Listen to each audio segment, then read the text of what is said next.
Hello kids. और आज हम इस वीडियो में पढ़ेंगे 12th की फर्स्ट यूनिट रिप्रोडक्शन के बारे में। लास्ट क्लास के अंदर हम लोगों ने कुछ पॉइंट्स थे जो रिप्रोडक्शन से रिलेटेड थे, हमने डिस्कशन किए थे। जैसे कि पहले वो क्लास रिकॉल करते हैं ताकि कंटिन्यूटी बनी रहेगी, कोरिलेट कर पाएंगे कि अभी तक हम लोगों ने क्या किया है। देखो, पहले हम लोगों ने ये चीज़ देखी थी कि रिप्रोडक्शन जो है वो किस तरह के फिनोमिना है और एक लिविंग ऑर्गेनिज्म के लिए वो कितनी इंपॉर्टेंट है। ऑल्दो हमें ये चीज़ पता चल गई थी कि जो रिप्रोडक्शन है वो किसी भी ऑर्गेनिज्म की एक एसेंशियल करैक्टरिस्टिक्स फीचर है ऑर्गेनिज्म का, बट वो उसकी डिफाइनिंग फीचर नहीं है। ये चीज़ याद रखिए पहले तो, क्योंकि बहुत सारे ऐसे एग्जांपल्स भी हमारे सामने थे जो कि रिप्रोडक्शन नहीं कर सकते थे और वो जिंदा थे, जैसे कि स्टेराइल जो कपल, ह्यूमन कपल है, म्यूल है, वर्कर हनी बी है, इस तरीके से। फिर हमने उस क्लास के अंदर देखा था कि कोई भी लिविंग है तो उसके अंदर एक पर्टिकुलर लाइफ स्पैन होती है, और उस लाइफ स्पैन को हमने किस तरीके से डिफाइन किया था कि एक ऐसा पीरियड जो उसके बर्थ से लेके उसके नेचुरल डेथ तक का रहता है, उसको हम क्या बोलते हैं, लाइफ स्पैन बोलते हैं। लाइफ स्पैन की स्टेजेस भी हम लोगों ने देखी थी और डिफरेंट ऑर्गेनिज्म के अंदर हमने लाइफ स्पैन भी देखी थी, जो कि एनसीईआरटी के अंदर गिवन है और इम्पॉर्टेंट भी है। लाइफ स्पैन की स्टेजेस के अंदर हम लोगों ने जो मैच्योरिटी स्टेज थी यानी कि प्यूबर्टी स्टेज, वहां पे हमने रिप्रोडक्शन जो है वो अकर करता है ऑर्गेनिजम्स के अंदर। तो इस तरीके से हम लोगों ने रिप्रोडक्शन की लाइफ स्पैन तक हम लोगों ने स्टडी किया। उसके बाद में हमने देखा था कि मीनिंग क्या है रिप्रोडक्शन का। रिप्रोडक्शन री मतलब अगेन, प्रोडक्शन मतलब फॉर्म किसका, ऑर्गेनिजम्स का। तो हम लोगों ने रिप्रोडक्शन के मतलब को भी समझ लिया और रिप्रोडक्शन के फिनोमिना का सिग्निफिकेंस क्या है और उसका पर्पस क्या है। ये इतनी चीजें हम लोगों ने अभी तक क्लियर कर रखी है। जिस भी बच्चे ने ये चीज नहीं क्लियर की है तो पहले की क्लास वो अटेंड करे, तो ये सेकंड क्लास उससे बहुत इजीली क्लियर हो पाएगी। सो अब हम देखते हैं कि आज का जो हमारा क्लास है वो टाइप्स ऑफ रिप्रोडक्शन है, और आज हम देखेंगे टाइप्स ऑफ रिप्रोडक्शन। देखो, रिप्रोडक्शन का जो टाइप है वो हम किसके बेसिस पे डिसाइड करते हैं, वो हम डिसाइड करते हैं based on participation of organisms, कि कितने ऑर्गेनिज्म रिप्रोडक्शन की फिनोमेना में पार्टिसिपेट करते हैं। देखो, इसके बेस पे अगर हम देखें तो रिप्रोडक्शन की जो फिनोमेना है वो हमारे पास दो तरीके से आती है। एक आती है single parent, sorry single organism अगर पार्टिसिपेट करता है, और यहाँ पे डबल ऑर्गेनिज्म पार्टिसिपेट करता है। ठीक है, अब सिंगल ऑर्गेनिज्म की अगर बात करें, इससे पहले अगर हम देखें रिप्रोडक्शन की जो फिनोमिना है वो किसी भी ऑर्गेनिज्म के अंदर किस तरह की से परफॉर्म होगी, वो उस ऑर्गेनिज्म की कुछ पर्टिकुलर फैक्टर है उनके ऊपर डिपेंड करता है, जिसको आपकी एनसीईआरटी ने गिवन भी कर रखे हैं। तो वो मैं पहले यहाँ पे क्लियर कर देती हूँ। वो पहला उन्होंने फैक्टर दिया है ऑर्गेनिज्म का हैबिटेट, ऑर्गेनिजम्स हैबिटेट। दूसरा जो फैक्टर दिया है उन्होंने वो दिया उस ऑर्गेनिज्म की इंटरनल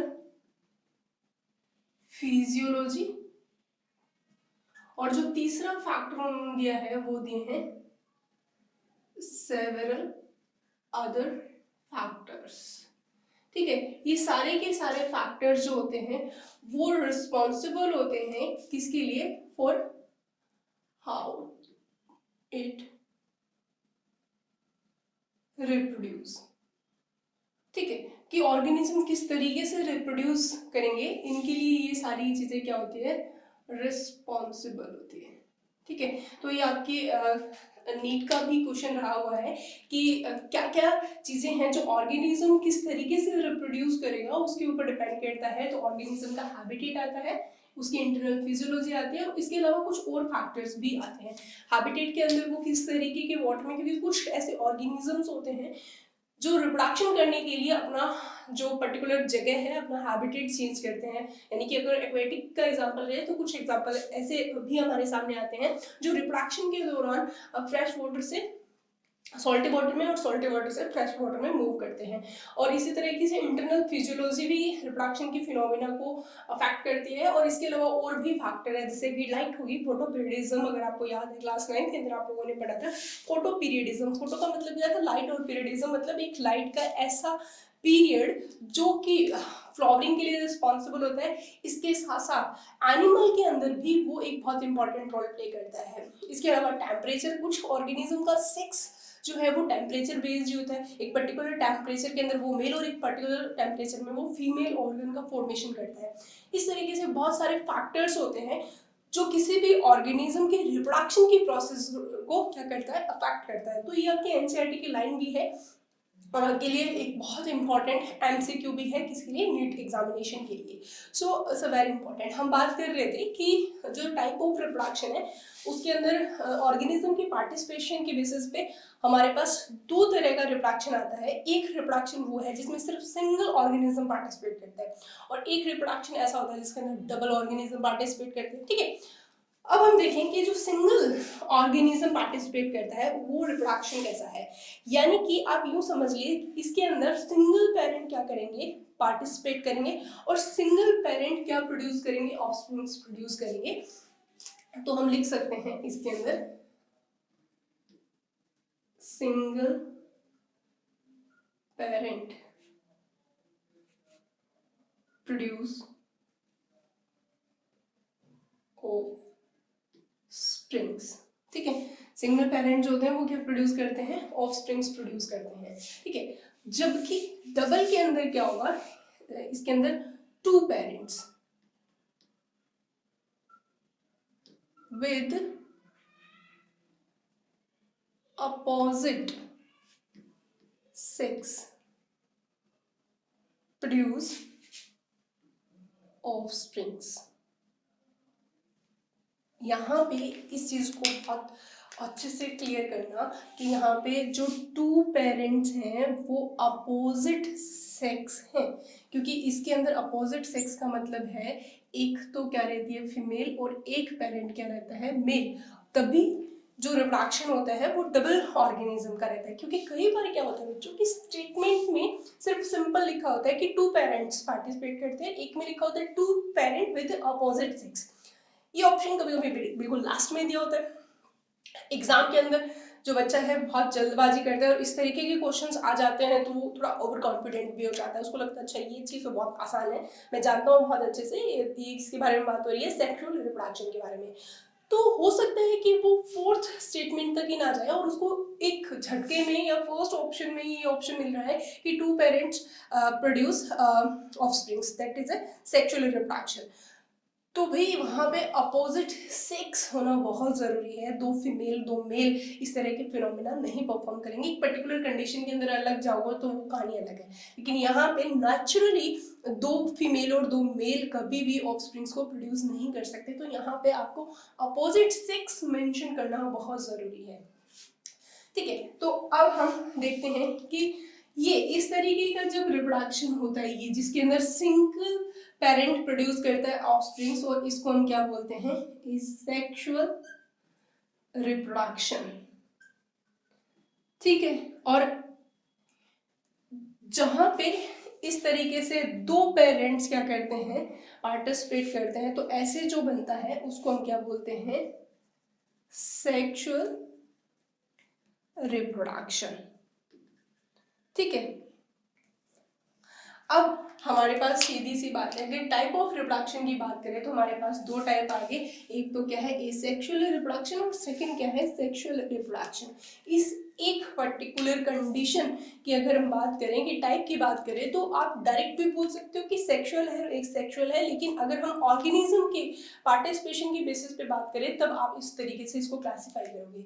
जो एसेक्सुअल रिप्रोडक्शन है वो और सेक्सुअल रिप्रोडक्शन जो है ये आपने क्लास 10th के अंदर बहुत अच्छे से, मतलब इसका जो बेसिक फिनोमेना था आप लोग पढ़ के आए, लेकिन हम यहाँ पे फिर से रिकॉल करने जा रहे हैं क्योंकि हम सारी बेसिक चीजें क्लियर कर रहे हैं।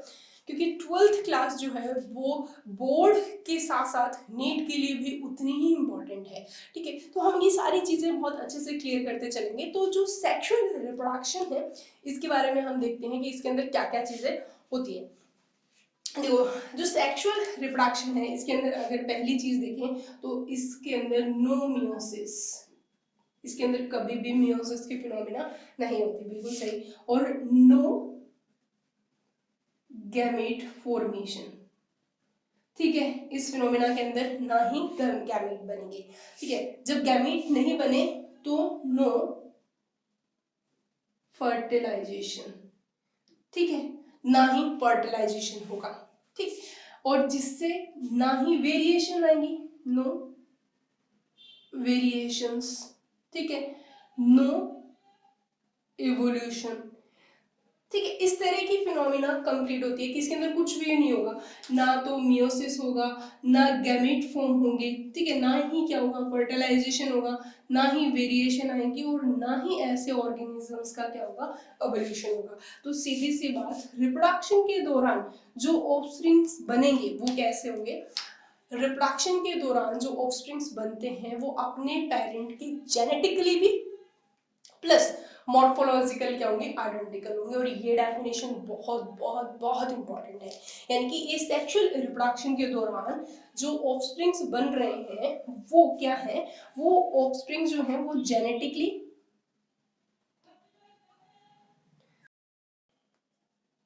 मॉर्फोलॉजिकल आइडेंटिकल टू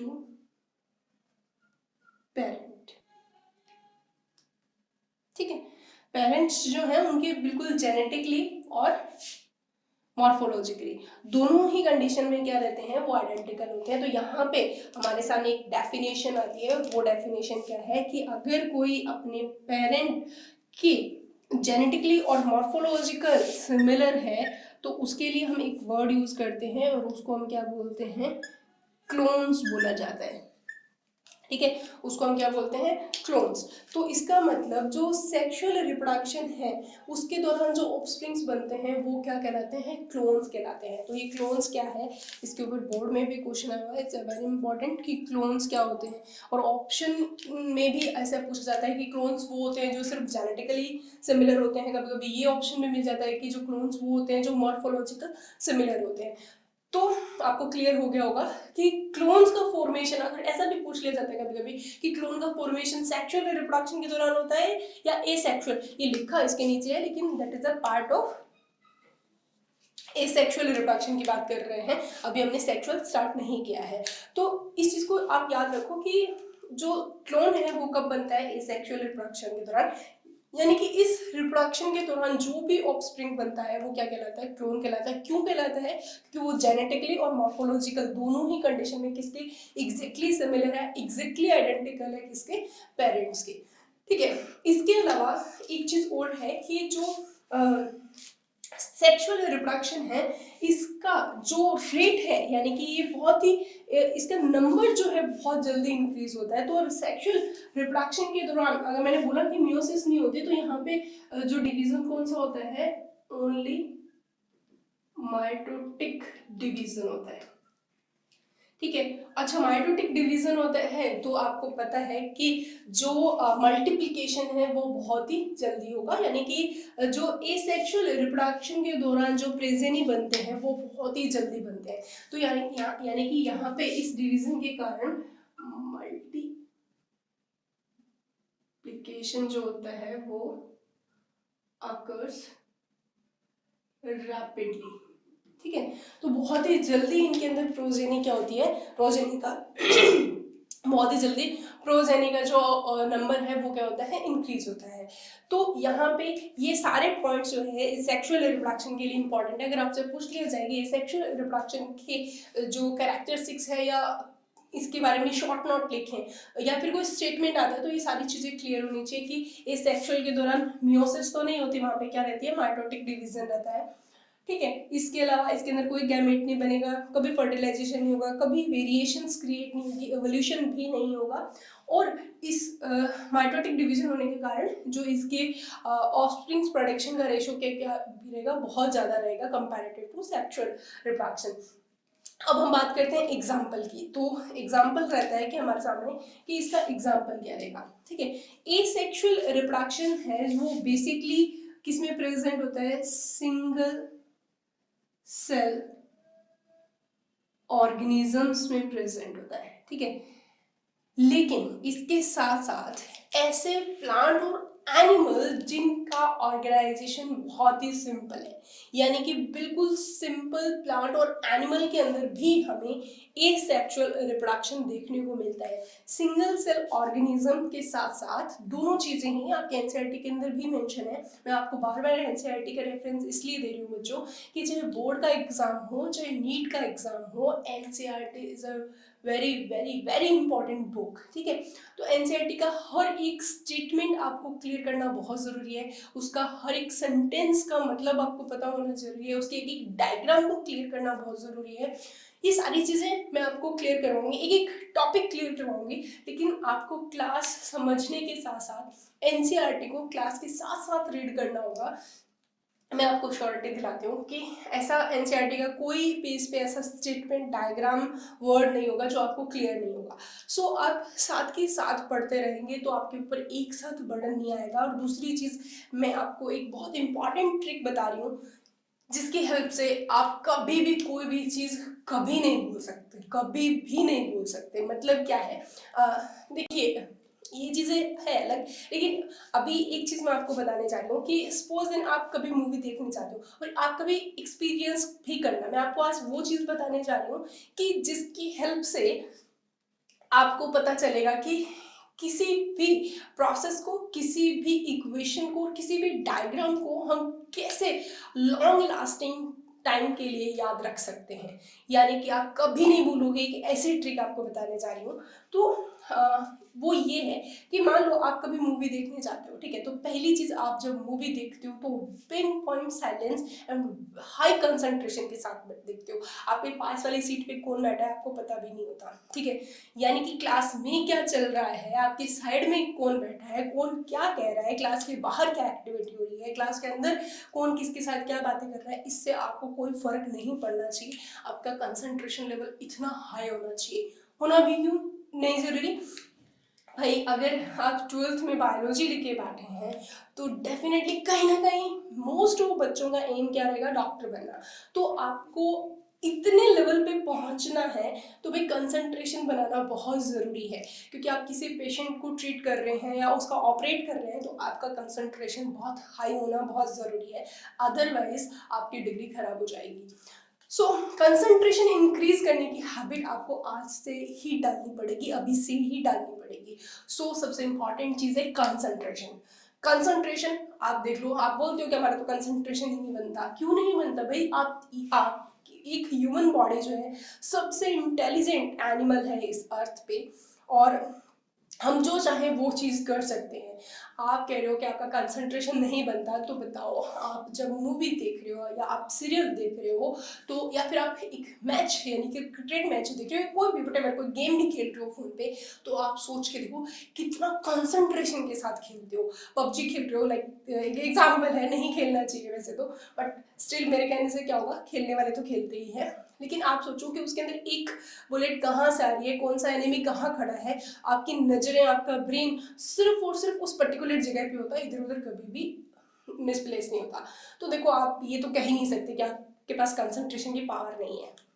पहली चीज, आपको कंसंट्रेशन बनाना आता है और आपके पास है भी, लेकिन आदत पड़ी हुई है ये गीत गाने की, नहीं हमारा कंसंट्रेशन नहीं बनता, नहीं बनता, ऐसा कुछ नहीं है। दूसरी चीज, जब आप उस मूवी को देख के जब आते हो तो आप सोचो उस मूवी के बारे में आप कितना डिस्कशन करते हो, अपने दोस्तों के साथ डिस्कशन करते आते हो, क्या सीन था, क्या ये था। यानी कि आपका ब्रेन इतना शार्प है माय डियर किड्स कि आप फर्स्ट अटेम्प्ट में एक झलक में उस सीन के अंदर उस पर्टिकुलर हीरो ने क्या पहना हुआ था, कौन सी वॉच थी, कौन सी बाइक थी, कौन सी कार थी, आप सिर्फ एक बार देख के उसको मेमोराइज कर सकते हो। तो सोच के देखो आप कितने ब्रिलियंट हो।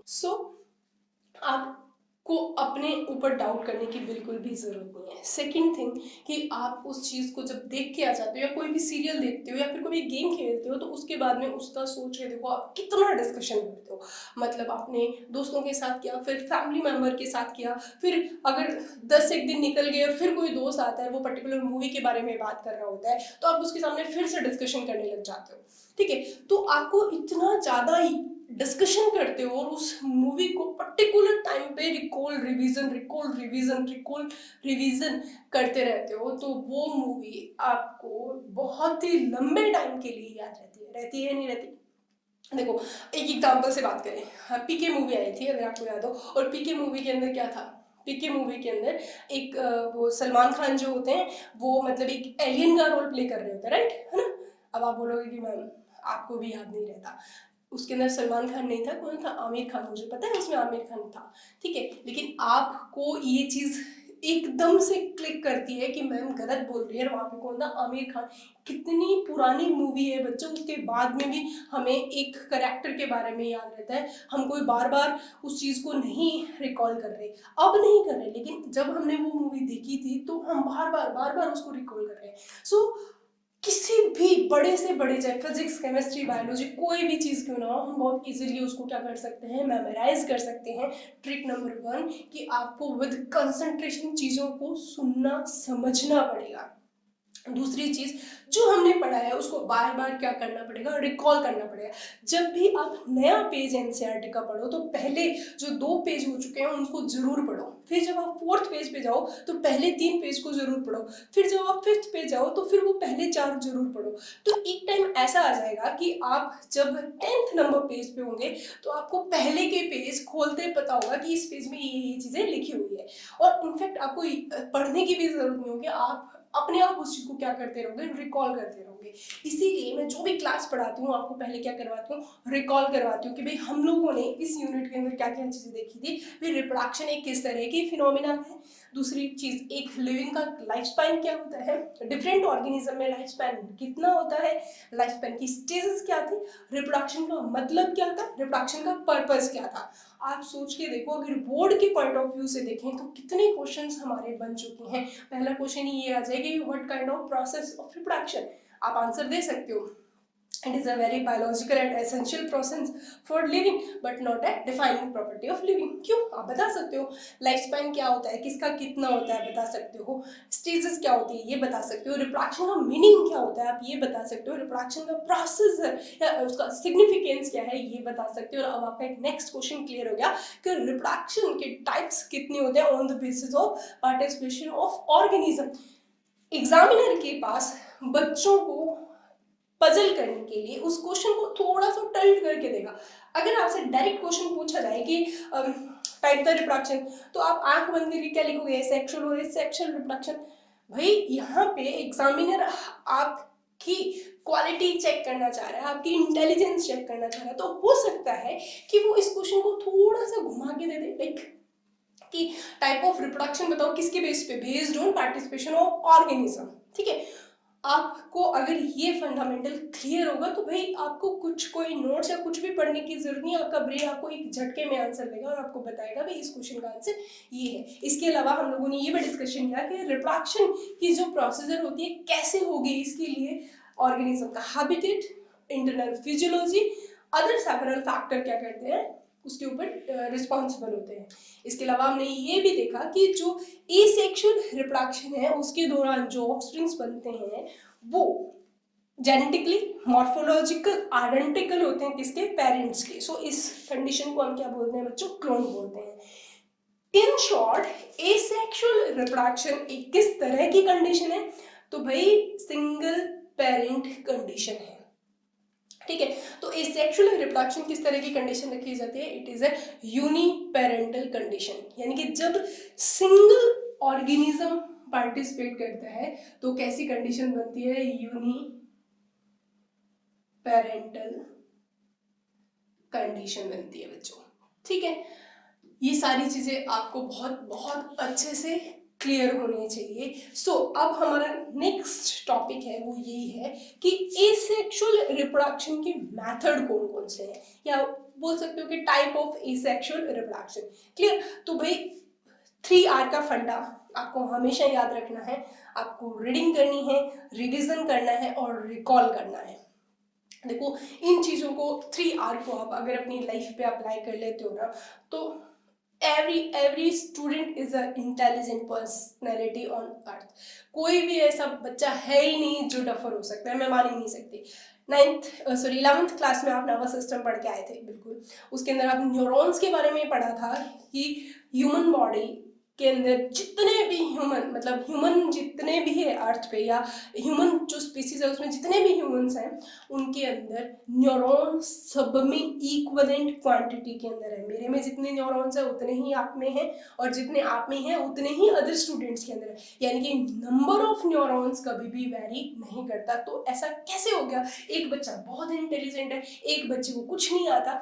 तो यहाँ पे 3R फंडा सबसे इंपॉर्टेंट रोल प्ले कर रहा है कि एक बच्चा जो बहुत ज्यादा इंटेलिजेंट है, रीजन क्या है? पहली चीज, उसकी जो रीडिंग स्किल्स है वो विद कंसंट्रेशन है, उसके बाद में वो रिवाइज कर रहा है और चीजों को वापस से रिकॉल करते हुए अपने फंडामेंटल्स को मेमोराइज करता है। अपने आप में ऑटोमेटिकली वो क्या हो गया? इंटेलिजेंट हो गया, क्योंकि उसने नंबर ऑफ गैंग्लियल सेल्स, जो उसकी सपोर्टिंग सेल्स होती है, उनको क्या कर दिया? इंक्रीज कर दिया। और जो कुछ लेजी स्टूडेंट्स होते हैं वो सोचते हैं एग्जाम के टाइम पे जाके पढ़ेंगे, तो भाई उनका तो केस ही अलग गया। सो आप पढ़ने वाले बच्चे हो, डॉक्टर बनने वाले हो, क्योंकि बायोलॉजी ली है तो मोस्ट ऑफ केस का तो यही सपना होगा। सो आपको अपने फोकस के ऊपर, अपने कंसंट्रेशन के ऊपर अभी से काम करना होगा, ताकि आप बहुत अच्छे और बहुत ही फेमस डॉक्टर बन सके। सो नेक्स्ट टॉपिक है स्टूडेंट्स हमारा, वो क्या है? Type of asexual reproduction. ठीक है, तो या फिर आप बोल सकते हो मेथड ऑफ सेक्सुअल रिप्रोडक्शन, वो देखते हैं अभी। तो अब देखते हैं टाइप्स ऑफ एसेक्सुअल रिप्रोडक्शन, या आप बोल सकते हो मेथड्स भी, टाइप्स ऑफ एसेक्सुअल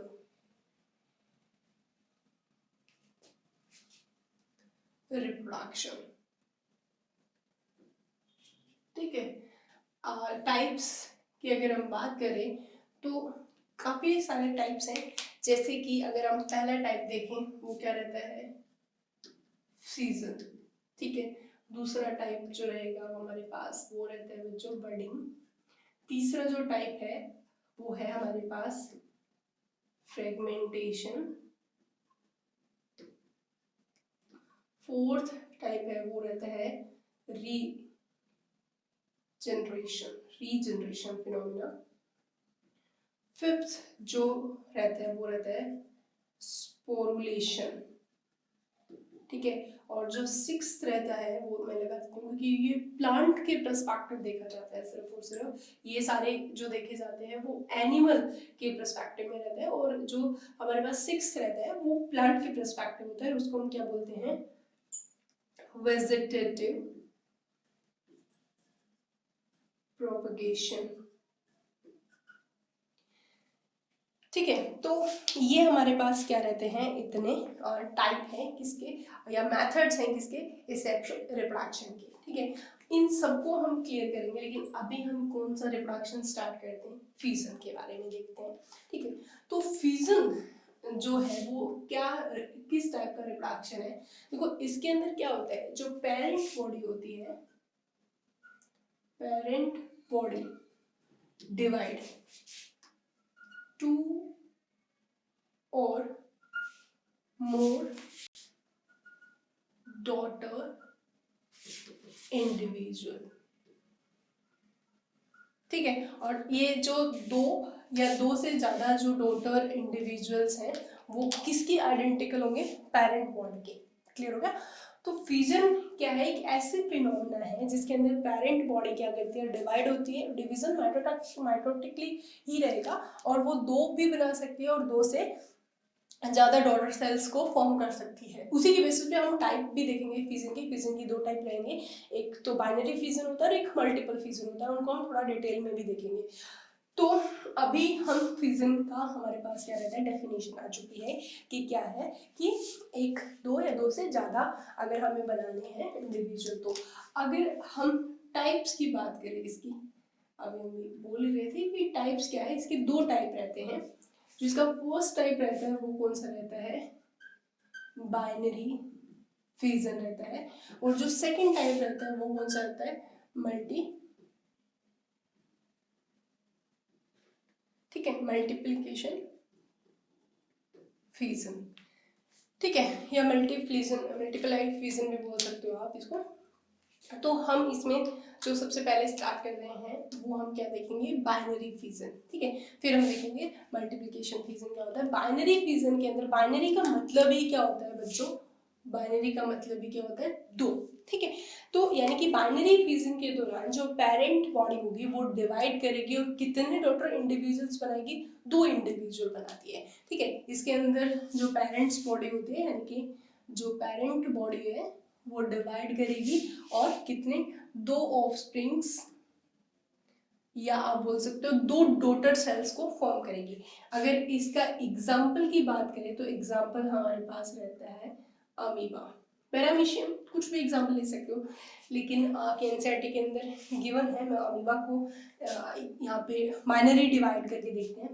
देखो अमीबा के अंदर ये मान लीजिए ये क्या है, अमीबा, ठीक है। और अमीबा के अंदर ये यहाँ अंदर क्या प्रेजेंट है, न्यूक्लियस, ये क्या है, न्यूक्लियस, अमीबा का न्यूक्लियस है, ठीक है। तो इसके अंदर क्या होता है, सबसे पहले इसके अंदर न्यूक्लियस क्या होता है, इलोंगेट होता है कुछ इस तरीके से, ठीक है।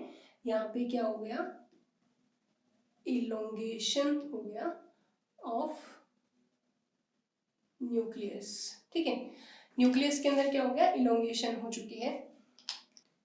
अब देखते हैं नेक्स्ट डायग्राम में, इलोंगेटेड न्यूक्लियस के बाद में हमें यहाँ देखने को क्या मिलेगा, न्यूक्लियस के अंदर डिवीजन, एक न्यूक्लियस यहाँ और एक न्यूक्लियस इलोंगेशन के बाद में इस तरीके से क्या हो चुका है, डिवाइड हो चुका है इस तरीके से। तो यहाँ हमें क्या देखने को मिला, डिवीजन इन न्यूक्लियस, राइट। अब यहाँ पे, और अगर आपको 10th में इस टर्म का मतलब पता है तो बता दो फटाफट, मतलब मुझे तो क्या बताओगे, अपने आप को बताओ कि डिवीजन इन न्यूक्लियस को आप कौन से फिनोमिना बोलते थे, कैरियोकाइनेसिस बोला जाता था, अगर आपको याद हो, कैरियोकाइनेसिस, ठीक है। ये 11th का एक इंपॉर्टेंट क्वेश्चन हो गया। तो यहाँ पे न्यूक्लियस में डिवीजन हुआ है। अब हम देखेंगे इसके, ये यहाँ पे क्या प्रेजेंट है बच्चों, साइटोप्लाज्म। तो अब हम देखेंगे इसकी साइटोप्लाज्म में डिवीजन। तो अब साइटोप्लाज्म के अंदर कुछ इस तरीके से क्या होता है, डिवीजन होता है। यहाँ पे हमें क्या देखने को मिल रहा है, साइटोप्लाज्म में हमें क्या देखने को मिल रहा है, डिवीजन। और साइटोप्लाज्म में जब डिवीजन होता है तो उस फिनोमिना को हम क्या बोलते हैं, साइटोकाइनेसिस, ठीक है। देखो 11th क्लास बहुत इंपॉर्टेंट है, क्योंकि 11th क्लास डायरेक्ट तो नहीं लेकिन इनडायरेक्ट रूप से 12th के अंदर बार बार रिकॉल होती रहेगी। देखो जब आप रिकॉलिंग और जो कोरिलेशन करना आ गया आपको अगर बायोलॉजी में टर्म्स को, अब आप देखोगे हम साइकोलॉजी की टर्म्स को रिप्रोडक्शन के फिनोमेना के अंदर कोरिलेट कर रहे हैं। यहाँ पे हमारे पास एक साथ दो दो चीजें क्लियर हो रही है। हम बाइनरी फिजन भी देख रहे हैं किसके अंदर, अमीबा के अंदर, प्लस हमें यहाँ पे सेल डिवीजन की फिनोमिना भी क्लियर हो रही है कि ठीक है यहाँ पे इलोंगेट हो गया न्यूक्लियस, न्यूक्लियस में डिवीजन हो गया। और एक चीज यहाँ पे देखना, जो डिवीजन होता है वो कैसा होता है, इक्वल डिवीजन चल रहा है यहाँ पे, नियरली इक्वल डिवाइड करती है, ठीक है। तो यानी कि बाइनरी फिजन के अंदर जो पेरेंट बॉडी होती है वो नियरली इक्वल, मैं लिख देती हूँ, नियरली इक्वल डिवीजन करती है, ठीक है। तो इसका मतलब क्या है कि जो दोनों डॉटर सेल्स बनेंगी, देखिए यहाँ पे देखते हैं कि वो एक डॉटर सेल ये होगी और एक डॉटर सेल ये होगी। तो ये डॉटर सेल क्या है, एक दूसरे के साइज वाइज क्या है, लगभग इक्वल है। इनको हम क्या बोलते हैं, डॉटर सेल्स, ठीक है। तो ये क्या बन रही है, हमारी डॉटर सेल्स बन रही है। तो इस तरीके से ये फिनोमिना हमारा कौन सा चल रहा है, इसको हम क्या बोलते हैं, बाइनरी फिजन बोला जाता है, ठीक है। अब बाइनरी फिजन के भी आगे टाइप्स होते हैं। तो अगर हम बाइनरी फिजन के टाइप्स की बात करें तो टाइप्स ऑफ बाइनरी फिजन, तो बाइनरी फिजन के तीन टाइप्स होते हैं बेसिकली। एक तो आपके सामने दिख ही रहा है, ये कौन सा होता है, इर्रेगुलर बाइनरी फिजन, जो कि आपके सामने यहाँ पे था, ये जो अमीबा के अंदर जो बाइनरी फिजन होता है वो इर्रेगुलर है। इर्रेगुलर का मतलब है कि यहाँ पे साइटोकाइनेसिस है वो एक किसी पर्टिकुलर एक्सिस में नहीं हो रही है, वो किसी भी प्लान के अंदर साइटोकाइनेसिस हो सकता है। तो इर्रेगुलर साइटोकाइनेसिस का एग्जांपल तुम्हारे सामने क्या रहता है, अमीबा। इसके अलावा हमारे पास दो और बाइनरी फिजन के रहते हैं, एक रहते हैं लॉन्गिट्यूडनल और एक हमारे पास रहता है ट्रांसवर्स बाइनरी फिजन। ठीक है, इनको हम देखते हैं। क्या होता है बच्चों कि जो लॉन्गिट्यूडनल बाइनरी फिजन है इसके अंदर जो साइटोकाइनेसिस की प्रोसेस होती है वो किसके अलोंग होती है, लॉन्गिट्यूडनल एक्सिस की होती है, जबकि ट्रांसवर्स के अंदर साइटोकाइनेसिस की जो प्रोसेस होती है वो किसके अलोंग होती है, वो ट्रांसवर्स एक्सिस के अलोंग होती है। तो लॉन्गिट्यूडनल जो है हम इसके अंदर लिख सकते हैं लॉन्गिट्यूडनल के अंदर कि यहाँ पे जो साइटोकाइनेसिस जो होता है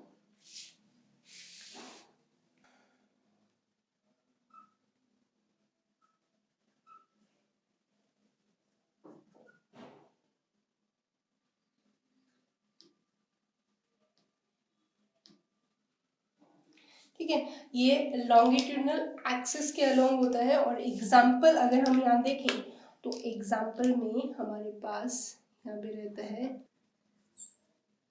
यूग्लिना। ठीक है, अब देखते हैं इसके अंदर होता कैसे है। तो मैंने पहले बोल दिया साइटोकाइनेसिस कौन सी प्रोसेस थी जिसके अंदर हम किस में डिवीजन देखते हैं, साइटोप्लाज्म में अगर हमें डिवीजन देखने को मिलता है तो उस डिवीजन को हम क्या बोलते हैं, साइटोकाइनेसिस बोलते हैं। और यहाँ पे जो साइटोकाइनेसिस होते हैं वो कौन से एक्सिस के हो रहे हैं, लॉन्गिट्यूडनल एक्सिस के अकॉर्डिंग हो रहा है। तो ये हमें कुछ इस तरीके से एग्जाम्पल्स हमें देखने को मिलेगा। तो यहाँ पे इस तरीके से ये क्या हो रहा है, यहाँ पे डिवीजन हो रहा है यूग्लिना के अंदर। ठीक है, तो ये जो डिवीजन है वो कौन सा है, हाँ लॉन्गिट्यूडनल। जबकि अगर ट्रांसवर्स में देखोगे तो यहाँ पे जो होता है साइटोकाइनेसिस की जो फिनोमिना होती है वो किसके थ्रू होती है, अकर्स अलोंग ट्रांसवर्स एक्सिस होता है। और अगर हम यहाँ एग्जाम्पल की बात करें तो एग्जाम्पल हमारे पास रहता है यहाँ पे पैरामीशियम। ठीक है, और ये किस तरीके से हमें देखने को मिलेगा, ये कुछ ये यहाँ पे डिवीजन हो रहा है और ये इस तरीके से देखने को मिलता है। ठीक है, तो यहाँ पे डिवीजन जो हो रहा है वो कैसा हो रहा है, ट्रांसवर्स हो रहा है, जबकि यहाँ पे लॉन्गिट्यूडनल रहता है। तो ये हमारा पूरा का पूरा फिनोमिना किसका था, बाइनरी फिजन का था। दोबारा से रिकॉल कर रहे हैं हम लोग, क्या पढ़ रहे हैं, रिप्रोडक्शन के टाइप। रिप्रोडक्शन के टाइप में हमने क्या स्टार्ट किया है, एसेक्सुअल रिप्रोडक्शन, जिसके अंदर कई सारे मेथड्स हैं, जैसे कि बाइनरी फिजन था, बडिंग था, फर्मेंटेशन था, रीजनरेशन, स्पोरुलेशन, और प्लांट की पर्टिकुलर रिस्पेक्ट में आए तो वेजिटेटिव प्रोपगेशन। ठीक है, हमने इसमें से पहले क्या स्टार्ट किया है, फिजन स्टार्ट किया है। फिजन जो है वो कौन सी फिनोमेना है, इसके अंदर जो पेरेंट बॉडी होती है वो डिवाइड करती है दो या दो से ज्यादा डॉटर इंडिविजुअल्स के अंदर। जबकि हमारा अगर इसके अंदर टाइप देखें तो वो कितने टाइप के थे, बाइनरी फिजन भी था और मल्टीप्लिकेशन फिजन फिजन भी था। बाइनरी फिजन, बाइनरी का मतलब ही क्या होता है, टू, यानी कि इसके अंदर जो पेरेंट बॉडी होती है वो नियरली इक्वल डिवाइड होती है दो ऑफस्प्रिंग्स के अंदर। एग्जांपल अमीबा के अंदर हम लोगों ने देखा था कि न्यूक्लियस में पहले साइटोकाइनेसिस होता है और देन साइटोप्लाज्म में डिवीजन, सॉरी न्यूक्लियस में पहले कैरियोकाइनेसिस होता है जो कि इलोंगेट होकर फिर डिवाइड करते हैं, फिर साइटोकाइनेसिस होता है जिससे क्या बनती है, डॉटर सेल्स बनती है। फिर हमने टाइप ऑफ बाइनरी फिजन देखे, तो इरेगुलर बाइनरी फिजन था, लॉन्गिट्यूडनल था और ट्रांसवर्स था। जिसके अंदर जो लॉन्गिट्यूडनल फिजन था वो लॉन्गिट्यूड एक्सिस के हो रहा था और जो ट्रांसवर्स था वो ट्रांसवर्स एक्सिस की तरफ हो रहा है। और इरेगुलर बाइनरी फिजन हमारा अमीबा में रहता है जो किसी भी प्लान के अंदर कट सकता है। ठीक है, तो ये तो था हमारा बाइनरी फिजन। और अब हम देखेंगे कौन सा, मल्टीप्लिकेशन फिजन कौन सा होता है। तो मल्टीप्लिकेशन फिजन बहुत इंपॉर्टेंट है क्योंकि इसके अंदर कुछ ऐसे टर्म्स हैं जो आपके एनसीईआरटी के अंदर मेंशन किए हैं और स्पेसिफिक अमीबा की रिस्पेक्ट में बहुत ही इंपॉर्टेंट बोर्ड का क्वेश्चन भी बनता है, वो क्या रहता है वो अभी हम देखेंगे। तो अब हम स्टार्ट कर रहे हैं मल्टीपल फिजन, यानी कि बाइनरी फिजन का सेकंड पॉइंट क्या था, मल्टीपल फीजन। ठीक है बच्चों, इसमें क्या होता है कि जो पेरेंट बॉडी होती है, parent body divide into many daughter cells. ठीक है, दूसरी चीज ये कि जो बाइनरी फिजन होता है वो अप्रोक्सीमेटली अनफेवरेबल कंडीशन के अंदर ही होता है। और इसके अंदर हम देखें जो मोस्ट एग्जाम्पल की अगर हम बात करें तो हमारे पास एग्जाम्पल यहाँ पे दो रहेंगे। जो पहला एग्जाम्पल हम रखते हैं वो किसका रहता है, अमीबा। ठीक है, और अमीबा के अंदर जो बाइनरी फिजन है वो जो कंडीशन है वो एनसीईआरटी ने एक स्पेसिफिक नाम दिया हुआ है, वो क्या है, encystation. Is a very important term. ठीक है, जो कि एनसीईआरटी ने मेंशन भी की और नीट में इस पे क्वेश्चन भी है। तो एनसिस्टेशन एंड स्पोरुलेशन हम देखेंगे इसके अंदर। ठीक है, क्या चीजें हैं स्पोरुलेशन और एंसिस्टेशन, अमीबा के पर्सपेक्टिव में स्पेसिफिक होते हैं। दूसरा एग्जांपल इसका प्लाज्मोडियम रहता है, वो भी देखेंगे। देखो एंसिस्टेशन के अंदर हमारे पास एन जो वर्ड आता है उसका मतलब होता है एनक्लोज्ड, यानी कि इस वर्ड का मतलब क्या होता है, एनक्लोज्ड। ठीक है, और सिस्टेशन का मतलब होता है यहाँ पे कवरिंग वॉल। ठीक है, और ये जो कवरिंग वॉल होती है वो कितनी लेयर की होती है, 3 लेयर्स की होती है, जिसको हम क्या बोलते हैं, जिसको हम बोलते हैं सिस्ट। ठीक है, सीधा सा मतलब क्या हुआ कि सपोज देन ये क्या है, अमीबा है और अनफेवरेबल कंडीशन चल रही है। अनफेवरेबल कंडीशन के दौरान यहाँ पे सिस्टेशन यानी कि सिस्ट का फॉर्मेशन होता है, और वो कितनी लेयर का बना हुआ है बच्चों, 3 लेयर का। ये हमने बना दी दूसरी लेयर और ये है तीसरी लेयर। तो भाई सीधी सी बात है, जो सिस्ट है वो बहुत ही थिक वॉल से बनी होती है, और जो किसको घेरे रखती है, अमीबा को। ये यहाँ पे ये तो क्या हो गया, सिस्ट वॉल है ये, और अंदर इसके अंदर कौन है, अमीबा। और ये क्या है, अमीबा, और ये अमीबा का क्या है, न्यूक्लियस। ठीक है, अब इस सिस्ट के अंदर अमीबा बहुत मल्टीपल टाइम्स क्या करता है, डिवीजन करता है। कंडीशन कौन सी चल रही है बच्चों, यहाँ पे अनफेवरेबल कंडीशन चल रही है। तो क्या होता है कि इस कंडीशन के अंदर अमीबा जो होता है वो मैनी टाइम्स डिवीजन करता है। ठीक है, अंदर बैठा बैठा वो क्या करता रहता है, डिवीजन करता रहता है। तो वो कुछ इस तरीके से हमें देखने को मिलेगा कि अमीबा ने बहुत सारे टाइम डिवीजन किया, तो अंदर इस तरीके से बहुत सारे वो क्या बना रहा है, स्पोर लाइक स्ट्रक्चर बना रहा है। इस तरीके से अंदर क्या बन गई, इस तरीके से बहुत सारी स्पोर लाइक स्ट्रक्चर बन गई। और ये जो स्पोर लाइक स्ट्रक्चर है वो अभी भी किससे इनक्लोज्ड रह रही है बच्चों,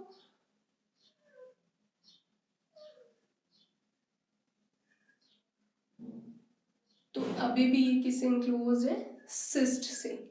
ठीक है, तो ये तो क्या होगी, सिस्ट। और इसके अंदर जो ये स्पोर लाइक स्ट्रक्चर बन रही होती है, इनको हम क्या बोलते हैं, यहाँ से ही तो हमारा जो वो नाम आता है स्पोरुलेशन, यानी कि यहाँ जो स्पोर बन रहे हैं उनको हम क्या बोलते हैं, स्यूडोपोडियो स्पोर्स। ठीक है, जो ये स्यूडोपोडियो स्पोर्स होते हैं वो राउंड होते हैं, और इनकी जो स्ट्रक्चर कैसी होती है, राउंड होती है, और स्पोर लाइक स्ट्रक्चर होती है। ये होते हैं स्यूडोपोडियो स्पोर, जो कि अमीबा के ही स्पोर होते हैं, जो आगे ग्रो करके किस में कन्वर्ट होने वाले हैं, अमीबा में। नेक्स्ट अगर हम देखें, और एक जब भी इनके पास वापस से फेवरेबल कंडीशन आ रही होती है, या एक पर्टिकुलर टाइम के बाद में ये सिस्ट क्या हो जाता है, ब्रेक हो जाता है, तो यहाँ पे ये चीज कुछ इस तरीके से हमें देखने को मिलेगी। ये मान लीजिए ये क्या है, हमारी सिस्ट, और ये सिस्ट क्या होगी, यहाँ पे ब्रेक होगी, सिस्ट क्या हो चुकी है, ब्रेक हो चुकी है। ठीक है, जब सिस्ट ब्रेक होएगी तो यहाँ से जितने भी ये सूडोपोडियो स्पोर्स जो हैं वो क्या होंगे, बाहर रिलीज होंगे। ठीक है, अब ये क्या आ गए, सारे के सारे बाहर आ चुके हैं। इस तरीके से ये आ गए सारे के सारे बाहर। ठीक है, तो सूडोपोडिया स्पोर्स के बाहर रिलीज होने की प्रोसीजर को हम क्या बोलते हैं, सूडो स्पोरुलेशन। यानी कि यहाँ पे जो फिनोमिना हो रही है, यहाँ पे हम बोल सकते हैं pseudopodia spores are released, or this phenomena is known as a sporulation। इस फिनोमिना को हम क्या बोलते हैं, स्पोरुलेशन। तो ये थी आपकी अमीबा के अंदर मल्टीप्लिकेशन फ्यूजन। और अब हम यहाँ पे, ये तो हमारा फर्स्ट एग्जांपल था, और सेकंड जो एग्जांपल रहता है वो जो रहता है प्लाज्मोडियम। अब प्लाज्मोडियम क्या है, फिर से 11th की कहानी स्टार्ट होगी। तो वो प्लाज्मोडियम अगर आपसे पूछा जाए कि क्या है, सिंगल सेल है या मल्टीपल सेल ऑर्गेनिज्म है। ठीक है, प्लाज्मोडियम बैक्टीरिया है, प्रोटोजोआ है, फंगस है, या कुछ भी, नन ऑफ दीज। तो फिर एक क्वेश्चन आ गया, एक क्वेश्चन ये भी हो गया कि प्लाज्मोडियम जो है वो कौन से किंगडम में प्लेस किया गया है। देखो 3 क्वेश्चन होंगे प्लाज्मोडियम से। ठीक है, और इन तीनों क्वेश्चन का आंसर हमारा कहाँ से मिल रहा है, क्लास 11th में। पहला क्वेश्चन तो यही था कि प्लाज्मोडियम क्या है। तो प्लाज्मोडियम जो है वो बैक्टीरिया नहीं है, दैट मीन ये कौन सी सेल है, यूकैरियोटिक सेल है, सिंगल सेल ऑर्गेनिज्म है ये। और कौन से किंगडम में पुट किया गया है इसको, 5 किंगडम थे अगर आपको क्लास 11th याद है तो। पहला किंगडम कौन सा था, मोनेरा था, दूसरा प्रोटिस्टा, फंजाई, प्लांटी और एनिमिलिया। राइट, तो इसको हमने किसमें पुट किया है, प्रोटिस्टा के अंदर पुट किया था। ठीक है, तो प्लाज्मोडियम जो है वो एक ऐसा ऑर्गेनिज्म है जो, अच्छा प्रोटिस्टा के अंदर भी कौन से क्लास के अंदर रखा था इसको, वो थी प्रोटोजोन। ठीक है, तो प्लाज्मोडियम क्या है अगर आपसे पूछा जाए तो प्लाज्मोडियम सिंगल सेल ऑर्गेनिज्म है। ठीक है, एक इसके अलावा अगर आपसे पूछा जाए तो ये किस क्या है, प्रोटोजोन्स में रखा जाता है। यानी कि प्लाज्मोडियम क्या है, एक प्रोटोजोन है। और जो प्लाज्मोडियम है वो डिजीज कोजिंग प्रोटोजोन है। और कौन सी डिजीज कोज करता है ये, मलेरिया, मलेरिया डिजीज कोज करता है। ठीक है, ओवरऑल तो जो मलेरिया है इसका पूरा का पूरा लाइफ साइकिल हम क्लास 12th की ही 3rd यूनिट के अंदर हम देखेंगे, ह्यूमन हेल्थ एंड डिजीज के अंदर। वहाँ पे हमारे पास मलेरिया से रिलेटेड पूरा का पूरा बंडल ऑफ क्वेश्चंस वहाँ पे प्रेजेंट है, क्योंकि मलेरिया का पूरा लाइफ साइकिल हम देखेंगे। तो मलेरिया कॉज करने वाला प्रोटोजोन कौन सा है, प्लाज्मोडियम है, सिंगल सेल रहता है। और कौन से किंगडम में पुट किया है, प्रोटिस्टा के अंदर इसको पुट किया गया है। सो अब जो प्लाज्मोडियम है ये आपको पता है कि इसके 2 होस्ट होते हैं। प्लाज्मोडियम तो एक मॉस्किटो के अंदर प्रेजेंट है, और उस मॉस्किटो को क्या बोलते हैं, फीमेल एनाफ्लीज। फीमेल एनाफ्लीज इसका फर्स्ट होस्ट रहता है। एंड जैसे ही वो ह्यूमन को बाइट करता है तो ये प्लाज्मोडियम कहाँ एंटर कर गया, ह्यूमन बॉडी के अंदर एंटर कर गया। ठीक है, अब भाई एक चीज समझो, यहाँ पे ह्यूमन बॉडी जो है उसके पास खुद के बहुत सारे सोल्जर प्रेजेंट है। सोल्जर इन द सेंस कि भाई ह्यूमन बॉडी के पास पूरा का पूरा इम्यून सिस्टम प्रेजेंट है, और खुद के पास सोल्जर इन द सेंस कि डब्ल्यूबीसी प्रेजेंट है। तो मॉस्किटो फीमेल एनाफ्लीज के बाइट करने से प्लाज्मोडियम हमारे ब्लड में एंटर कर चुका है। अब ब्लड में एंटर करने के बाद इनका वेलकम करने के लिए कौन खड़े होते हैं, डब्ल्यूबीसी खड़ी होती है। डब्ल्यूबीसी इनको क्या करना स्टार्ट कर देगी, मार देना स्टार्ट करेगी, लेकिन इनका नंबर बहुत ज्यादा होता है। सो ये क्या करेंगे, अब इनके लिए जो ये कंडीशन चल रही है वो कंडीशन कौन सी चल रही है, अनफेवरेबल कंडीशन है। तो मैं ये कहना चाह रही थी कि जो मल्टीपल फीजन है वो कौन सी कंडीशन में हो रहा है, अनफेवरेबल कंडीशन में।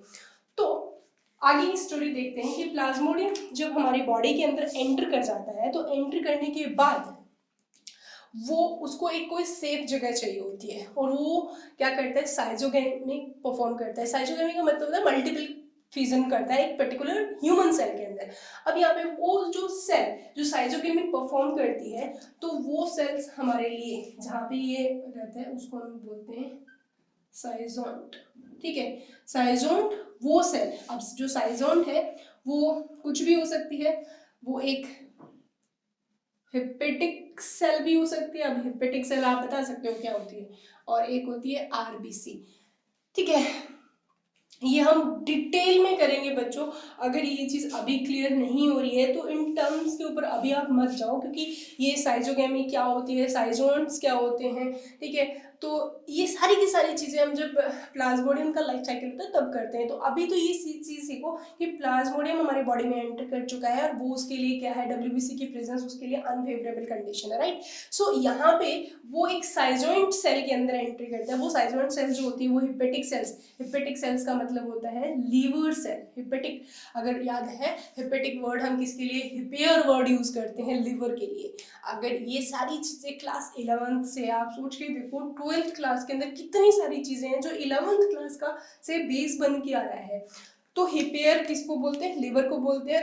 हिपेयर की सेल्स कौन सी होती है, हिपेटिक सेल्स, और हिपेटिक सेल्स कौन सी होती है, लिवर सेल्स, ठीक है। और लिवर सेल के अंदर एक और क्वेश्चन मैं आपसे पूछ रही हूँ, वो ये कि क्लास 11th के अंदर लिवर सेल्स के साथ साथ और सेल्स भी थी, वो थी कुफर सेल्स, जो कि फैगोसाइटिक नेचर की होती है, मैक्रोफेज होती है, वो पर्सनल लीवर के सोल्जर्स हैं, ऐसे समझ लो। यानी कि कुछ ऐसी सेल्स, ऐसी मैक्रोफाज जो लिवर में ही प्रेजेंट होती है, उनको हम क्या बोलते हैं, कुफर सेल्स के नाम से जानते हैं, जिनके ऊपर बहुत बार क्वेश्चन आया हुआ है।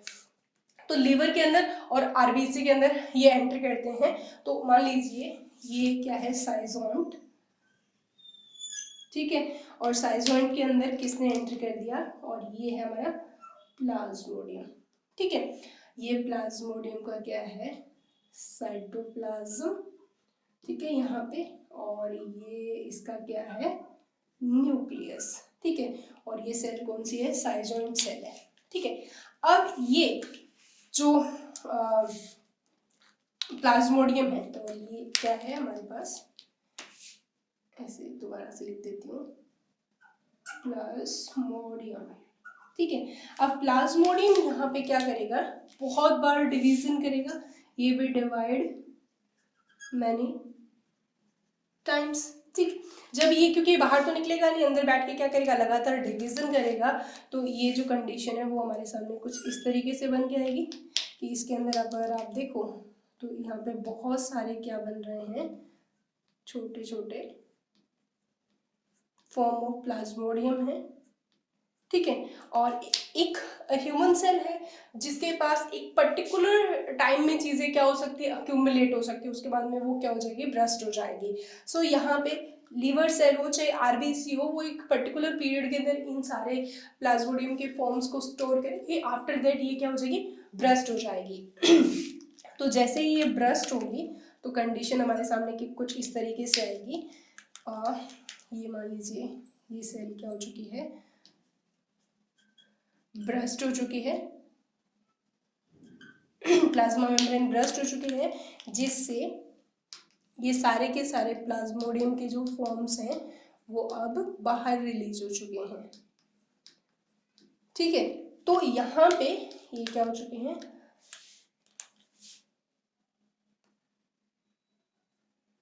रिलीज्ड, ठीक है।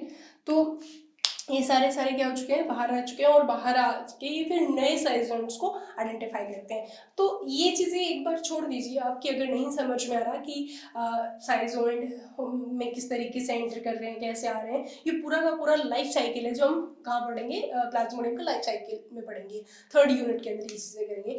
तो अभी तो सिर्फ हमें किस पे फोकस करना है, मल्टीपल फिजन। देखो मल्टीपल फिजन जो है वो आपका बोर्ड का बड़ा ही फेवरेट क्वेश्चन रहता है, क्योंकि बोर्ड की अगर एनसीईआरटी की बुक देखोगे तो वहाँ पे एंसेस्टेशन वर्ड दिया हुआ है अमीबा के लिए, तो सीधा क्वेश्चन आ जाएगा, explain the encystation phenomena in amoeba. तो आप इस चीज़ को डायग्रामेटिकली अगर एक्सप्लेन करेंगे तो ये बहुत ज़्यादा इफेक्टिव होगा।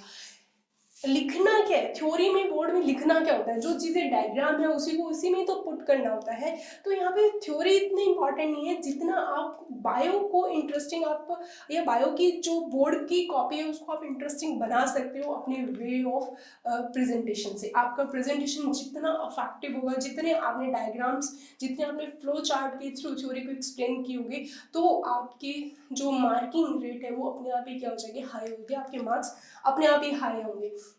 क्योंकि अगर सीधा आप लाइन में लिखोगे, बहुत ज़्यादा थ्योरी लिखोगे, तो एग्जामिनर को भी कोई इंटरेस्ट नहीं होगा कि मतलब भर भर के थ्योरी आ रही है, तो उसको साइंस की नोटबुक सॉरी बोर्ड कॉपी ना लग के ऐसे लग फील होगा कि ये कोई एसएसटी की कॉपी है जो मैं चेक कर रहा हूँ यहाँ से लेके नीचे तक, मतलब गीता महाभारत लिखी हुई है। सो बायो के अंदर मार्क्स गेन करना, बोर्ड के एग्जाम में आपको मार्क्स गेन करने की एक ही ट्रिक है कि आपकी जो प्रेजेंटेशन है वो बहुत बहुत इफेक्टिव होगी। मैं आपको ये सारी ट्रिक्स बताऊंगी आगे आने वाले क्लासेस के अंदर, और मैं 100% श्योर हूँ कि आपके मार्क्स नहीं कटेंगे बायो के अंदर, और आपकी जो स्पीड है उसको आपको किस तरीके से मेंटेन करना है ताकि आपका पेपर भी ना छूटे, ये सारी चीज़ें मैं आपकी क्लियर करूंगी। तो बी ऑनेस्ट, आप मेरे साथ बने रहें, जो मैं बोल रही हूँ, जो मैं यहाँ पढ़ा रही हूँ, उस चीज़ को आप बहुत अच्छे से क्लियर करें, ठीक है। सो इससे एक चीज का बेनिफिट होगा आपको कि आपके सारे फंडामेंटल्स क्लियर होंगे, तो थ्योरी लिखने की टेंशन ही नहीं है। जब से चीजें हमें समझ में आ रही है, मल्टीप्लिकेशन में क्या हो रहा है कि भाई पेरेंट बॉडी है वो डिवाइड करती है, बहुत सारे डॉटेड सेल्स बनाती है। दूसरी चीज ये हमेशा कब मिलेगी, अनफेवरेबल कंडीशन में। एग्जाम्पल आ रहा है तो आप अमीबा का ले लो, प्लाज्मोडियम के ले लो, हमें नहीं बताना प्लाज्मोडियम साइज जॉइंट है, ये है फलाना है ढिमकाना। आप तो इतना बता दो कि जो प्लाज्मोडियम है वो एक प्रोटोजोआ है, क्या कोज करता है, मलेरिया डिजीज कोज करता है। ये कोई नई बात नहीं, आपने 11th क्लास में पढ़ के आए हो, ठीक है। अब प्लाज्मोडियम जब ह्यूमन बॉडी में एंटर करता है तो वो उसके लिए अनफेवरेबल कंडीशन होती है, और वो ह्यूमन सेल्स के अंदर अंदर एंटर करके और मल्टीपल टाइम्स डिवाइड करके और अपने फॉर्म्स बनाता है, दैट्स इट, ठीक है। तो आप इतनी चीजें भी लिखोगे, डायग्रामेटिकली इस चीज को प्रेजेंट करोगे, तो हो ही नहीं सकता कि आपका एग्जामिनर मार्क्स कट कर दे। तो ये हमारा फर्स्ट मेथड कंप्लीट हो चुका है इस सेक्सुअल रिप्रोडक्शन का। अब हम देखेंगे इसका नेक्स्ट मेथड जो क्या है, बडिंग। और अब देखते हैं second type of sexual reproduction. तो हमने फिजिंग देख लिया था, और अब हमारा सेकंड क्या है, वो है बडिंग, ठीक है, बडिंग, राइट।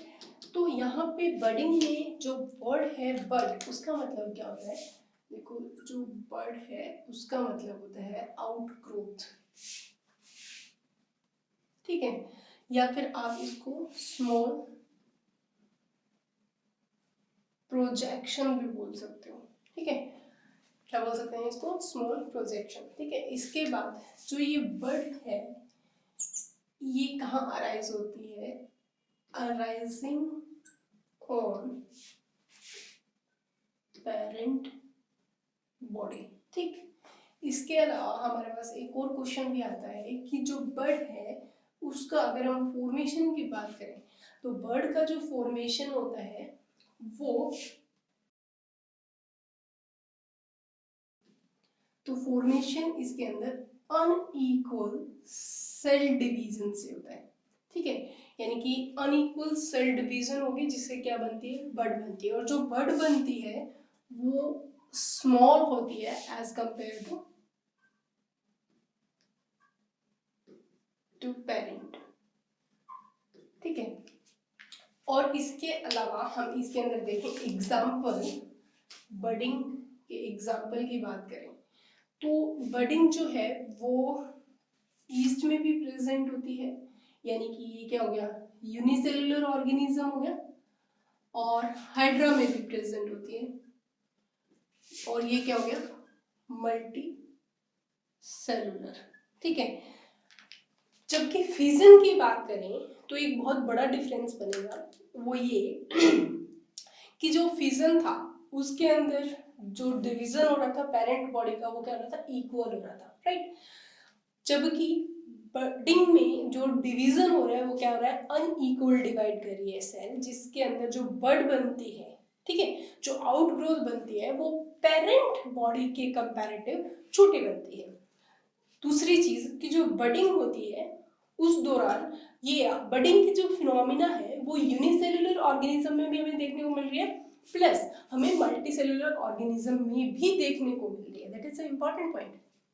ठीक, अगर हम देखें कि फ्यूजन की बात करें तो फ्यूजन जो है वो फिनोमिना सिर्फ और सिर्फ यूनिसेलुलर ऑर्गेनिज्म में होती है, मल्टीसेलुलर ऑर्गेनिज्म में नहीं होती। तो मैंने पहले भी ये चीज क्लियर की थी, जो एसेक्सुअल रिप्रोडक्शन है वो यूनिसेलुलर ऑर्गेनिज्म में तो होता ही होता है, प्लस ऐसे ऑर्गेनिज्म जिनका जो सेलुलर, जिनका जो बॉडी स्ट्रक्चर है वो बहुत ही सिंपल है, यानी कि जो उनकी बॉडी है वो बहुत ही सिंपल ऑर्गेनाइज्ड है, जैसे कि हाइड्रा जो कि मल्टी सेलुलर है, इनकी सेलुलर लेवल पे इसका क्या रहता है, बॉडी ऑर्गेनाइजेशन रहता है। जो सिंपल प्लांट और एनिमल है उनके अंदर भी सेक्सुअल रिप्रोडक्शन होता है, और यूनिसेलुलर ऑर्गेनिज्म है उनमें तो होता ही होता है। तो ये जो एग्जांपल है जो आपको बहुत अच्छे से क्लियर करना होगा कि मान लो ये स्टेटमेंट भी पूछ लिया जाए कि जो बडिंग है और वो जो होती है यूनिसेलुलर और मल्टीसेलुलर दोनों में होती है, और फ्यूजन जो होता है वो ओनली मल्टीसेलुलर में प्रेजेंट होता है। तो आपसे पूछ लिया जाएगी ये स्टेटमेंट सही है गलत। अगर नीट के पॉइंट ऑफ व्यू से बात करें तो ये हमारा आंसर बिल्कुल सही होगा कि जो बडिंग है वो यूनिसेलुलर में होता है और मल्टीसेलुलर में भी होता है, जबकि फ्यूजन होता है वो सिर्फ और सिर्फ इसमें रहता है, यूनिसेलुलर में। अगर बोर्ड पॉइंट ऑफ व्यू से बात करें तो भी ये क्वेश्चन बन गया कि what is the difference between budding and fusion. काफी सारे डिफरेंस हो गए हमारे सामने। क्या क्या डिफरेंस है, जो फ्यूजन था वो यूनिसेलुलर में, यहाँ पे ये यूनि और मल्टी दोनों में है। वहां पे इक्वल डिवीजन हो रहा था पेरेंट बॉडी का, यहाँ पे अनइक्वल डिवीजन हो रहा है किसके अंदर, पेरेंट बॉडी के अंदर। कैसे होता है वो हम देखें यहाँ पे। अगर हम यीस्ट की बात करें तो क्या रहता है यीस्ट के अंदर कि जैसे कि मान लीजिए ये एक यीस्ट सेल है, ठीक है, और ये उसका न्यूक्लियस है। तो यहाँ पे जो ये न्यूक्लियस है इसके अंदर डिवीजन होगा, यानी कि इसके न्यूक्लियस में क्या हुआ, इलोंगेशन हुआ, और ये क्या है पेरेंट, और ये इसका जो है वो बड फॉर्मेशन है। उसके बाद में जब न्यूक्लियस डिवीजन कर जाता है तो जो साइटोकाइनेसिस है इसके अंदर अनइक्वल डिवीजन हुआ यहाँ पे, ठीक है। यहाँ पे जो यानी कि कैरियोकाइनेसिस है वो तो क्या है, मैं बोल सकती हूँ कि कैरियो जो काइनेसिस है वो तो इक्वल डिवीजन कर रहे हैं, लेकिन जो साइटोकाइनेसिस है इसके अंदर बच्चों वो अनइक्वल डिवीजन कर रहा है, ठीक है। तो अनइक्वल डिवीजन कर रहा है तो ऊपर जो ये स्ट्रक्चर बन रही है ये क्या बन रही है, बड, और जो नीचे की जो स्ट्रक्चर बन रही है ये क्या है हमारे पास, पेरेंट। तो एक डिफरेंस हमारे पास ये भी आ गया कि बडिंग के दौरान पेरेंट और डॉटर सेल, ठीक है, जो क्या है बर्ड के फॉर्म में यहाँ पे प्रेजेंट है, ये बर्ड जब थोड़ी ग्रो करेगी फिर अपने पेरेंट से सेपरेट हो जाएगी और एक नए इंडिविजुअल का फॉर्मेशन करती है। सो यहाँ पे पेरेंट और डॉटर सेल के अंदर हम इजीली क्या कर सकते हैं, आइडेंटिफाई कर सकते हैं। कैसे, अगर हम देखें कि थोड़े टाइम बाद में ये क्या होती है, सेपरेट हो जाती है, कहाँ से, फ्रॉम पेरेंट। तो ये तो क्या हो गया पेरेंट बॉडी और ये हो गया डॉटर सेल, ठीक है। तो ये क्या है हमारे पास डॉटर और ये क्या बन गया पेरेंट, ठीक है। तो यहाँ पे अगर आप देखो तो आपको इजीली पेरेंट और डॉटर में डिफरेंशिएशन हो रहा है, जबकि फ्यूजन के अंदर इस तरीके का कोई फिनोमेना हमें देखने को नहीं मिल रहा था, ठीक है। अब आगे हम बात कर रहे हैं किसके अंदर, यीस्ट के अंदर का। अब देखते हैं हाइड्रा के अंदर। हाइड्रा के अंदर अगर हम डिवीजन देखें हाइड्रा में, तो हाइड्रा की जो स्ट्रक्चर है वो हमें कुछ इस तरीके से देखने को मिलती है। ये क्या है पेरेंट बॉडी, और पेरेंट बॉडी पे कुछ इस तरीके से पहले क्या बनती है बड, ये क्या बनी है बड, ठीक है। और फिर ये बड जो होती है वो क्या करती है, ग्रोथ करती है इस तरीके से, ठीक है। ग्रोथ करने के बाद में ये भी क्या हो जाती है, सेपरेट हो जाती है फ्रॉम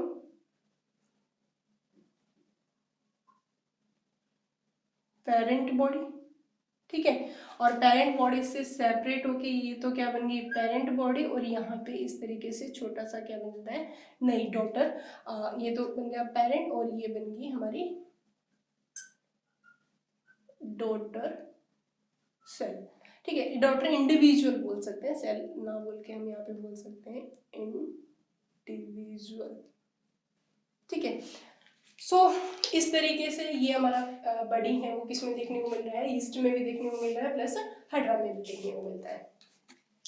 इसके बाद में अगर हम बात करें टाइप की, यानी कि टाइप ऑफ बर्ड्स अगर हम देखें,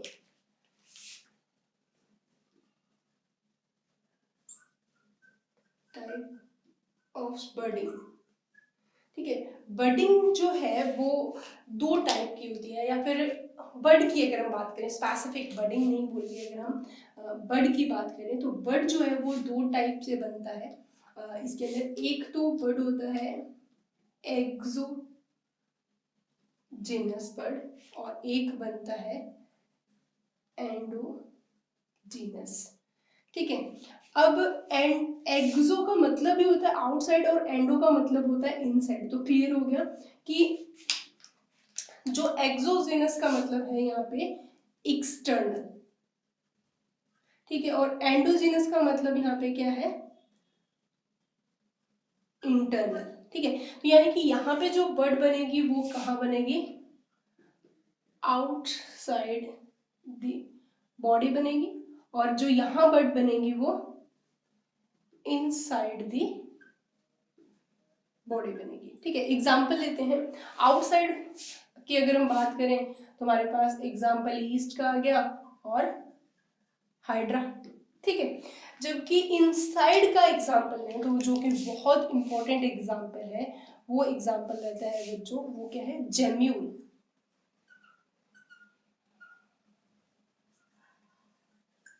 ठीक है। जेम्यूल जो है वो कहाँ प्रेजेंट होता है, जेम्यूल जो found in fresh water sponge, जिसको आप स्पॉन्जिला भी बोलते हो, ठीक है। अब ये फिर आपका 11th का क्वेश्चन आ गया, फ्रेश वाटर एक क्वेश्चन आ गया, फिर स्पॉन्ज कौन से फाइलम में था, पॉरीफेरा में, राइट।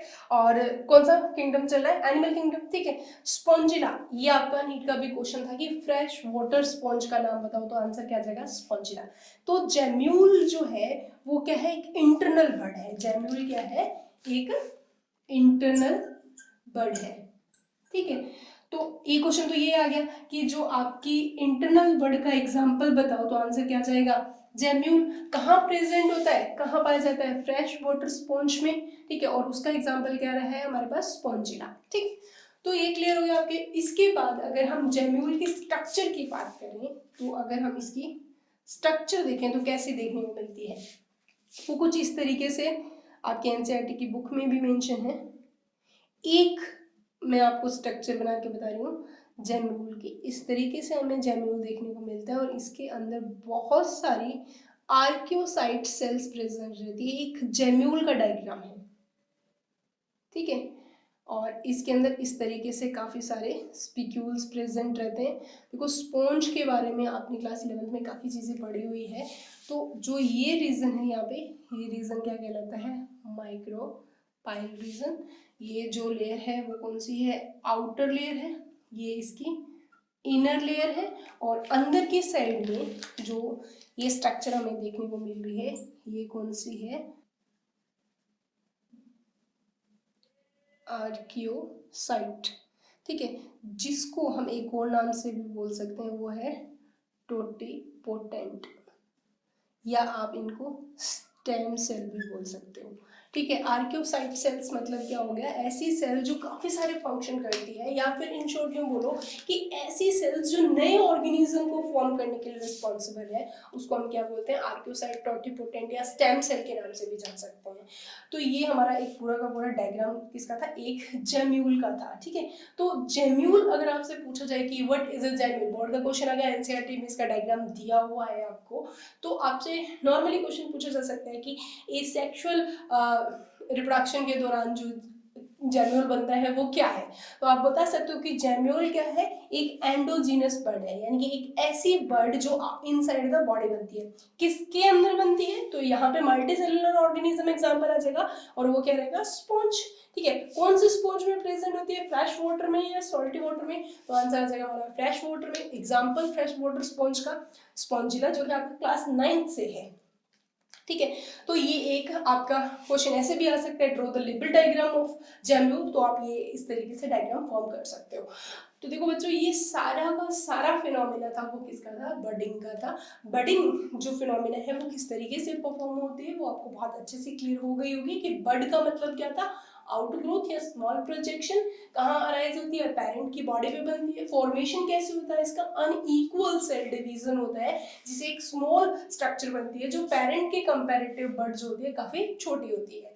एग्जाम्पल की बात करें तो एग्जाम्पल हमारे पास यीस्ट था तो यूनिसेलुलर है, हाइड्रा जो कि मल्टीसेलुलर ऑर्गेनिज्म रहता है। हमने ये भी देखा कि यीस्ट के अंदर जो पहले कैरियोकाइनेसिस के अंदर तो इक्वल डिवीजन हो रही है, लेकिन साइटोकाइनेसिस के अंदर अनइक्वल डिवीजन होती है, जैसे एक छोटी और एक बड़ी सेल बनती है। जो छोटी सेल होती है उसको बड बोलते हैं, जो बड़ी सेल होती है उसको क्या बोलते हैं, पैरेंट। और फिर एक पर्टिकुलर पीरियड के बाद में जब बड ग्रोथ करती है तो अपने पेरेंट बॉडी से क्या हो जाती है, सेपरेट हो जाती है, एक नए इंडिविजुअल का फॉर्मेशन करती है। सेम मल्टीसेलुलर ऑर्गेनिज्म में भी हाइड्रा के अंदर ये हमें देखने को मिल रहा है, और इस तरीके से एक नए बर्ड का फॉर्मेशन हो जाता है और वो बर्ड फिर आगे नए डॉटर इंडिविजुअल में कन्वर्ट हो जाता है। अगर टाइप ऑफ बर्ड की बात करें तो हमारे पास बर्ड दो टाइप की थी, एक एक्सोजीनस और एक थी एंडोजीनस। एक्सोजीनस का मतलब, एक्सो का मतलब ही आउटसाइड होता है, इनकी एक्सटर्नल बर्ड, एंडो मतलब इनसाइड, ठीक है। और एक्सो के तो एग्जांपल हमें यीस्ट और हाइड्रा में देखने को मिल ही गए थे। वहीं अगर हम एंडोजीनस की बात करें तो एंडोजीनस के अंदर एग्जांपल रहेगा जेम्यूल। जेम्यूल कहाँ होता है, फ्रेश वाटर स्पॉन्ज में। स्पॉन्ज अगर आपसे पूछा जाए कि कौन से फाइलम में पुट करते हैं तो पॉरीफेरा में, कौन से किंगडम में, एनिमल किंगडम में। ये दोनों क्वेश्चन के आंसर हमें कहाँ से मिल रहे हैं, 11 से मिल रहे हैं, ठीक है। उसके बाद में इसकी स्ट्रक्चर की बात करें तो इसके अंदर जो आउटर इस तरीके स्ट्रक्चर देखने को मिलती है, राउंड शेप होती है जिसके अंदर माइक्रोपाइल रीजन होता है, आउटर इनर मेम्ब्रेन होती है और बीच में सेल्स प्रेजेंट रहती है। और ये जो स्ट्रक्चर होती है इनको हम क्या बोलते हैं, स्पिक्यूल्स, जो कि उनका एज ए स्केलेटन की तरह काम कर रहे होते हैं। सो ये हमारा कंप्लीट फिनोमेना था किसका, बडिंग। और हमने एसेक्सुअल रिप्रोडक्शन मेथड के अंदर दो कंप्लीट कर लिए हैं, फ्यूजन भी हमने कंप्लीट कर लिया और प्लस बडिंग भी हमने कंप्लीट किया। नेक्स्ट क्लास के अंदर हम बाकी के जो एसेक्सुअल रिप्रोडक्शन के मेथड है हम उनके बारे में डिस्कशन करेंगे। तो नेक्स्ट क्लास में फिर से मिलते हैं। Stay positive, keep study, thank you.